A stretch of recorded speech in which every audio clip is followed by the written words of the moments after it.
En 2024, si tu veux investir dans l'immobilier, alors je t'invite à écouter cette vidéo jusqu'à la fin pour éviter de commettre une grosse bêtise. Si tu ne me connais pas encore, je te souhaite la bienvenue dans la communauté des épanouis et je t'invite à t'abonner sur cette chaîne.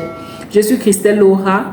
J'ai quitté mon boulot il y a de cela quelques années pour me lancer dans l'entrepreneuriat. J'ai d'ailleurs créé ma marque de beauté Kessie Cosmétique, une marque à succès. Sur cette chaîne, je partage avec toi des conseils et des astuces sur le business, sur l'immobilier et sur le développement personnel pour t'aider à être une femme épanouie à succès comme moi. Aujourd'hui, je vais partager avec toi mon avis sur l'investissement dans l'immobilier en 2024. Je pense que nous devons avoir assez d'informations avant de nous lancer dans l'immobilier en 2024. Si tu as réuni un peu d'argent pour te lancer dans l'immobilier, tu dois te poser la question de savoir qui tu es réellement. Si tu es quelqu'un qui a des rêves assez modestes, alors lance-toi dans la construction de ta maison et tu pourras avoir ta maison de rêve et y vivre tout simplement. Mais maintenant, si tu as l'âme de l'entrepreneur, si tu es quelqu'un qui rêve grand, ce que tu dois faire, c'est de te lancer dans la construction des logements à but locatif. Le premier pas que tu dois faire dans l'immobilier, ça ne sera jamais la construction d'une maison d'habitation, non. Tu dois d'abord construire une maison à but locatif et les revenus de cette maison-là, ajoutés à tes revenus propres, te permettront de construire plus rapidement ta maison.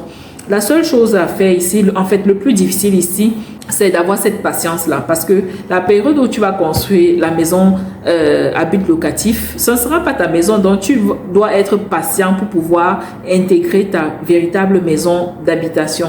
Mais crois-moi, à la longue, tu seras plutôt content. Pourquoi? Parce que tu auras deux revenus désormais. Quand tu seras dans ta maison d'habitation, tu auras non seulement les revenus de la maison à but locatif et tu auras les revenus de ton propre salaire et tu seras juste content. Tu vois que tu auras patienté peut-être 3 ou 4 ans ou juste 5 ans pour avoir des meilleurs résultats. Alors que celui qui a construit sa maison d'habitation n'aura jamais ce type de revenu-là.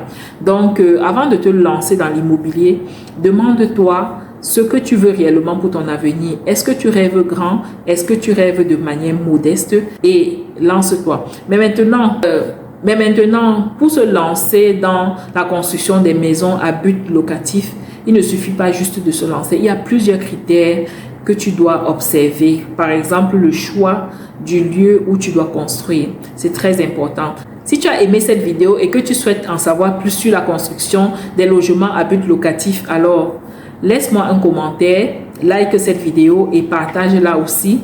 Et je serai ravie de te donner plus d'informations. Abonne-toi à cette chaîne si tu n'es pas encore abonné et active la cloche de notification pour ne pas manquer les prochaines vidéos.